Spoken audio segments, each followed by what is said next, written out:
I brought some books that have been meaningful in my research, and probably of all of them, this one has been really valuable.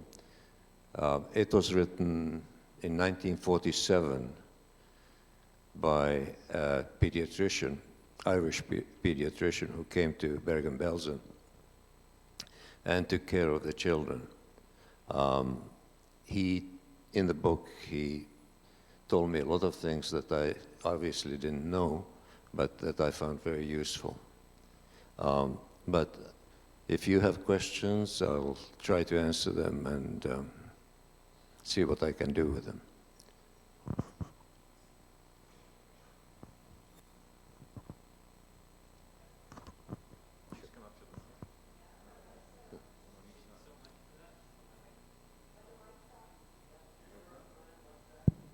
Yep. Okay, we're good now. Thank you so much for that. I really appreciate that you put in so much work to make the video to share with people and learning about your history. And I was just curious if any events or situations in Western society throughout your life here have resembled anything in Nazi Germany. Well, the obvious answer is what's happening now in Ukraine. In that, as Bill mentioned, I just came back from Europe, and they're fearful.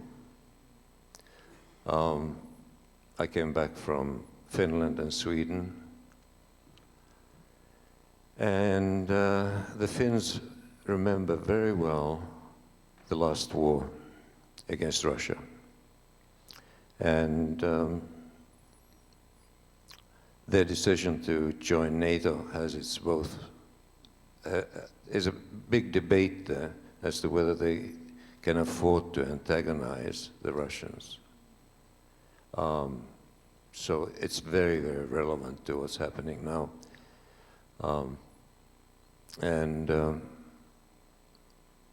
It was an experience. I don't know if that answers your question or not. But Yeah, thank you. Yeah.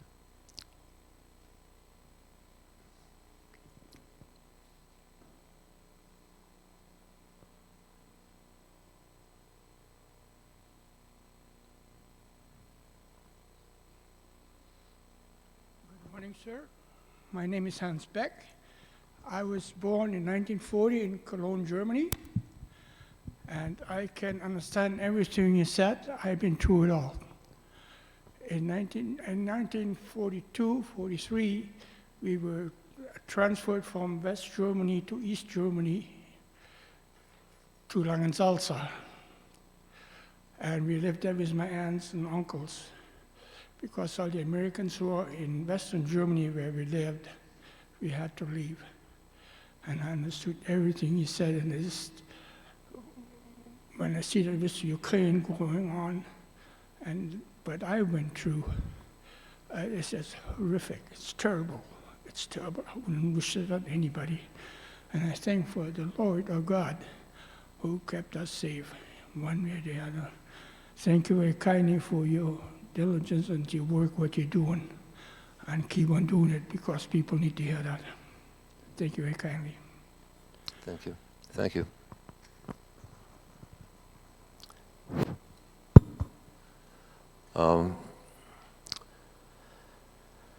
The situation in Germany from 1933 onwards was really one of deciding whether you stood up to the regime or whether you tried to keep yourself safe. Could you escape it? Could you leave the country? And that is exactly the same that the Ukrainians are experiencing now. The people that could leave the country tended to be the more educated, the more wealthy people, and that is the same thing happening now. I think something had been learned from the Second World War that the Ukrainians can use. And but the situation isn't that much different.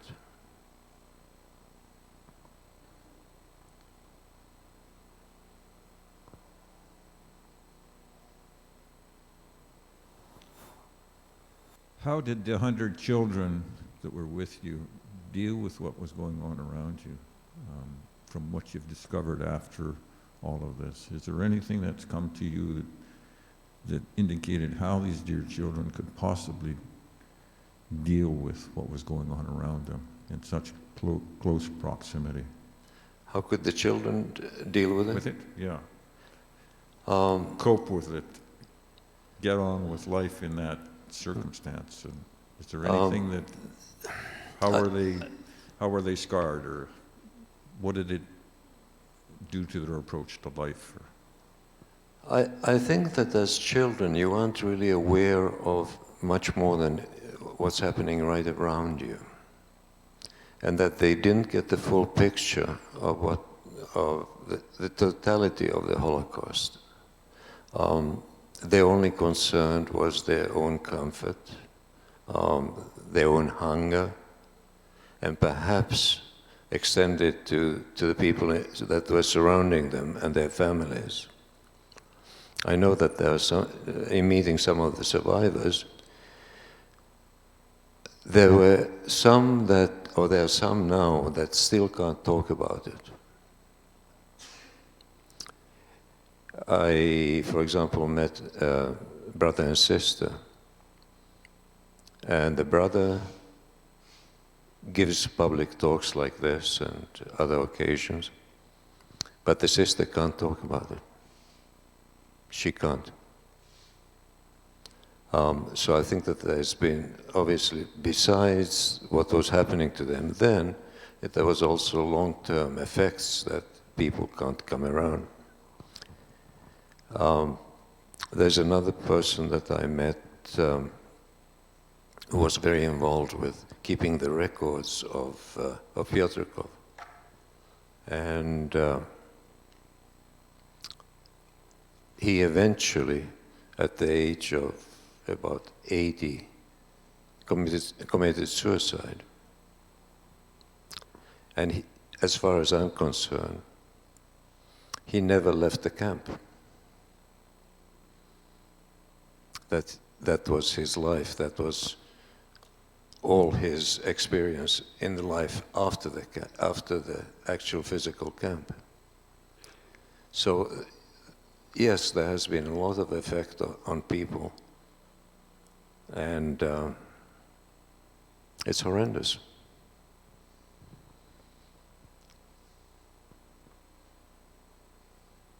I was just wondering, how greatly did the trauma that happened at such a young age affect your childhood onwards? Like, were you able to go to school and play with the other kids normally, or did it majorly affect you?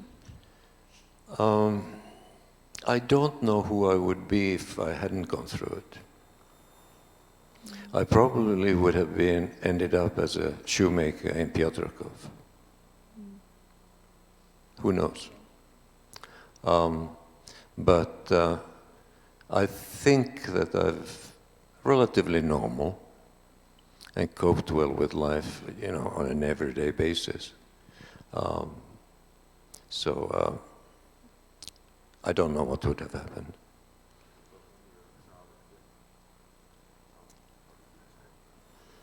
When I went to Finland, I don't know who I don't have any memories of that at all. The first memory I have is feeding rabbits in Finland. And I don't think that's very relevant to what I went through. But in Finland, my parents treated me very well, as I said. The rest of the family treated me very well. I never felt that I didn't belong there within the family. And they treated me the way that they would treat their own child. You may have already answered this, but you mentioned in your video that your foster parents or your adoptive parents enabled you not to grow up with a sense of bitterness and hate. And I'm just wondering, what did they do? What was sort of the main action or message did they give you that helped you not to grow up angry and bitter? Because you must have had a sense that because of what you went through, you've lost your mother and you lost your father. I don't think that they did anything really special other than just cared for me and made sure that I had the comforts, that I had enough food, and the acceptance. And I think that was the key. All those things were keys to making me feel at home, to making me feel that I belonged to them. They were also very protective. So all those factors, I think, contributed to it.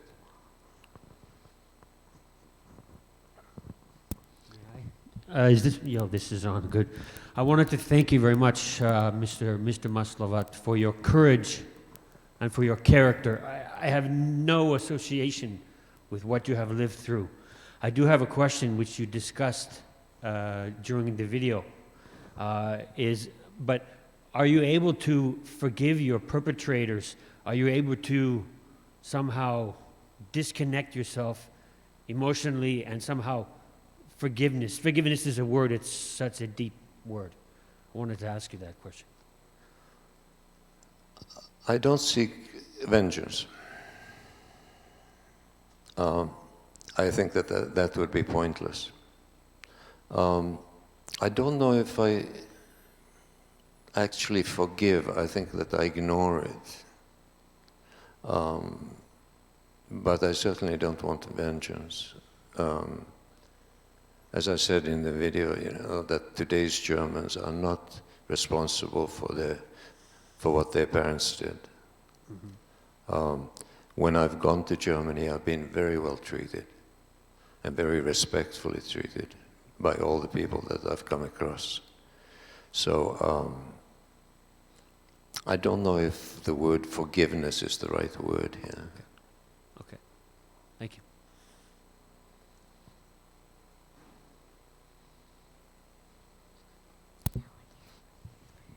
Do you ever have nightmares or bad dreams about what happened to you when you were younger?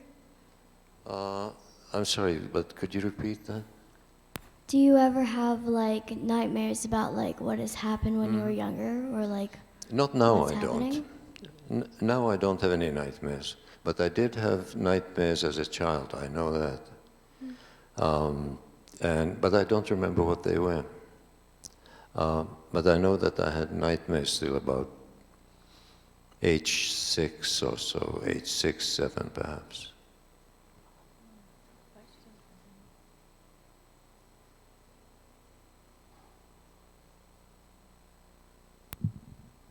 Do you know of Raphael Lumpkin, and do you know if he went through the Holocaust? Do I know? Of Raphael Lumpkin? No, I don't know. Oh, no. No. Yeah, he coined the word genocide. He gave it the name. No, the name doesn't ring a bell anyway. Yeah, it's a different name from the Holocaust. Oh, okay. Actually, there were 300,000 people that survived the Holocaust. And of those, 5,000 were children. I know that he was Jewish, and I think he was a lawyer. No, I don't know him. Sorry. Oh, okay. Again, thank you for your bravery. Okay.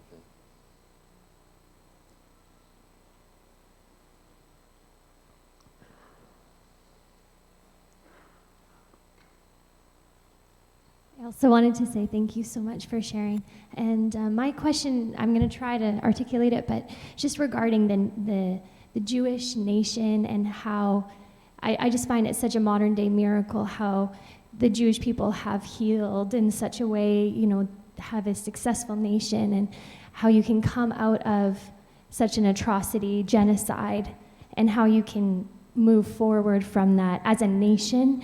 You've spoken very personally, which has been such a gift. I'm curious as a Jewish man and as seeing your people and how they've come up from this, what would you say is I don't want to say recipe because it sounds a little bit too policy, but what is the thing? What is the thing that has brought healing or is bringing healing, or what would you say is the requirement for a nation to come into a place of healing, if that makes sense? What keeps the Jewish nation together? Yeah, I guess Okay. so. Yeah, I guess so. I mean, I guess what I mean is there's lots of other nations that have had things happen, but you guys there's something very special and different Right. about resilience. I think that religion has played a big part in it. And I think another thing that has been very important is the customs and the traditions of not necessarily the religious part of it, but the home life, especially the women running the homes. Today, of course, what's holding it together is Israel, in that you can have religious parts and a national part, which are not necessarily the same.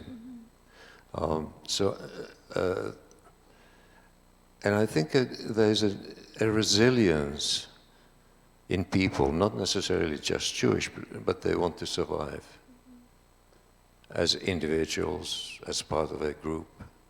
And I think that has contributed to people being together. Thank you. Thank you very much.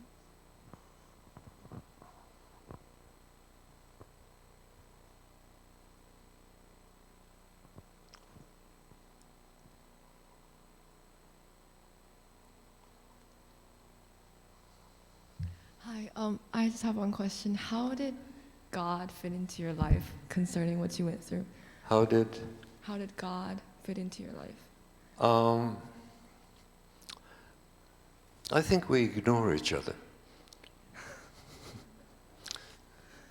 Does that answer your question?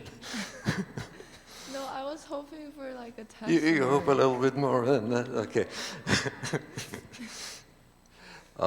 Fine.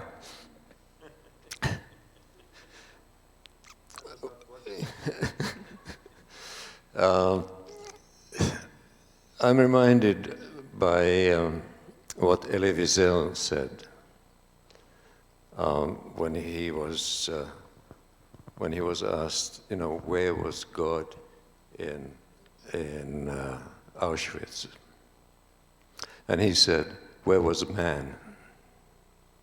What did people do to each other?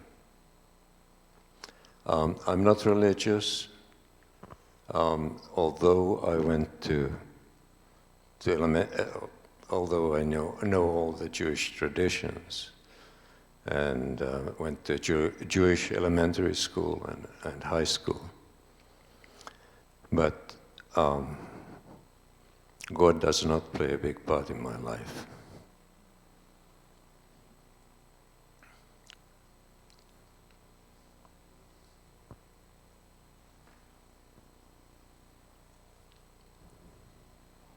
How do you feel about being so young and going through that? Like, do you wish you were older so you could remember better, or is it a good thing you were so young? I feel very lucky that I was so young. If I had been any younger than that, I wouldn't have survived. If I had been any older than that, I would remember. And I think that I'm really guarded by not remembering. That when I was doing my research into my past, I could keep it at arm's length and keep it as almost like a university project of saying, like a research project. Yeah. So I was really lucky in that sense. I probably have some sort of trauma somewhere, but I don't know about it. Thank you.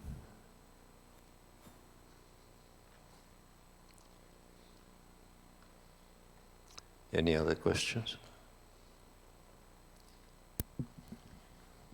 You speak and you travel and you teach, and anti-Semitism is increasing. Do you think that the people want to hear Or do you think that the people out there, that there is still an indifference?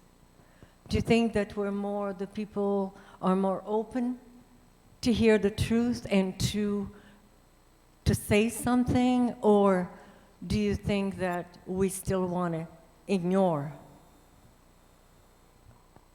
that there is a rise in anti-Semitism?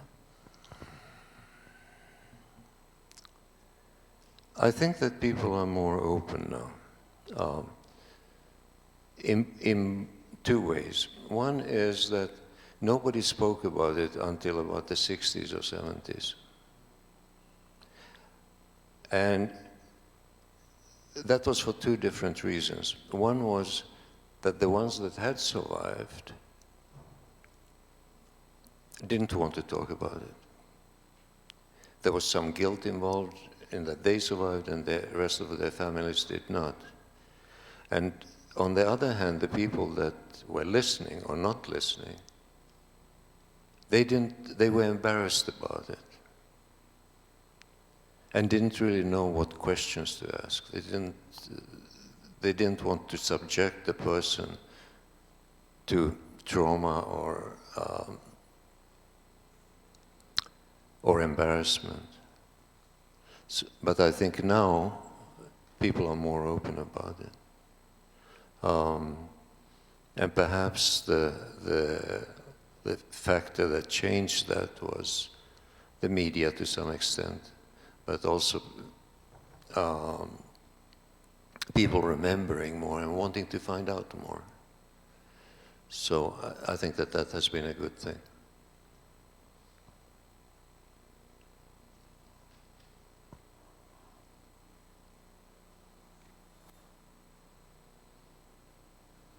Good morning, sir. I'd like to thank you for coming here, and it's been an education for me. I'm a little bit ambivalent in asking, but I would like to ask you your perspective on a thorny issue, I guess. In our country here, we're witnessing the rise of socialism, and I'd like to ask you if you could comment on the trajectory and give us your perspective on things to watch out for. I suspect we're heading in the wrong direction. I just wanted to ask you if you could comment on where we're heading politically as a country, and what we can personally look out for. I think I'm probably just as confused as you are. I have no idea where we're heading, but I think that what has happened in the last couple of years has been very important, or some of it has been very important. One of it being that we have become very aware of our own treatment of our indigenous population, and that we have taken some measures to correct that. So we as a country, Canada, we're not innocent. And I hope that we realize that and take measures to make sure that it doesn't happen again in any form. Internationally, I think that what I have seen is very, very strong support for Ukraine. And that is also very encouraging. On a social level, other than that, there's also the awareness of the different sexualities in people, and making it not allowances, but acceptance of that. So it is going in the direction that I would like it to see. also our awareness of environmental problems. All of these are questions that, say, 20 years ago didn't exist. The questions didn't exist. But I think we're going in the right direction. Okay. Yeah, I just wanted to get your perspective because of your background. And it's, I don't have the opportunity to ask somebody that has a background such as yours about where we're going as a country domestically. So that's all I wanted to ask. So thank you. But I have no way of knowing what lies in store for us. Okay, that's okay. Thank you. I'd just like to ask you about when you got into school and graduated, then went on to a university degree. Did it kind of go? Did your experiences? I was just kind of thinking, was this with you all the time, or did you come to a place in your life where you thought, I'd like to know more? Like, you're busy, you're getting a degree, you're getting, you get a family. In that part of your life, was it always in your mind, in background of your thinking?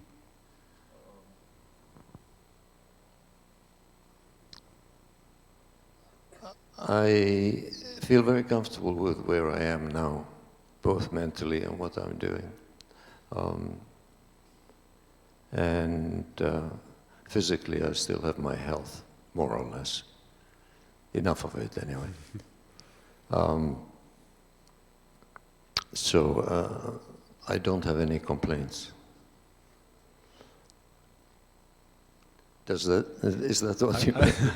It's not quite. Okay, let's go a little Let me bit try deeper. again. I didn't articulate it very well. Was there ever a point in your life where it wasn't an issue in the sense of you were busy, you were involved, you have family, you get a degree, your life is going on like that? Did it go to the background like, no, you've spent quite a bit of time, probably in your later years, really investigating it? What was it like going through with your children and so on? Okay, Is that a perhaps I question? can answer it differently then. In that I wasn't really interested in my past until I hit 60. And at that point, I thought, I might as well start to find out about it. And the reason for that was that my daughter told me that she was pregnant. So that was the initiative.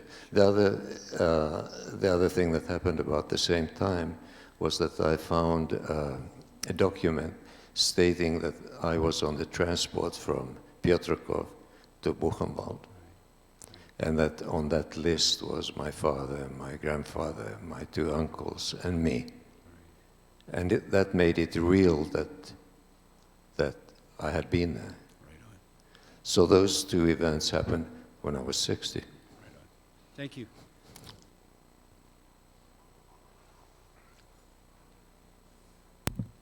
I'm just wondering, how long did you survive in the bunker? Like, how long were you in the bunker for? How long have I? How long were you in the bunker for? I was there from, while my mother was pregnant, until I was born, and then after that, I was there for about 4 months.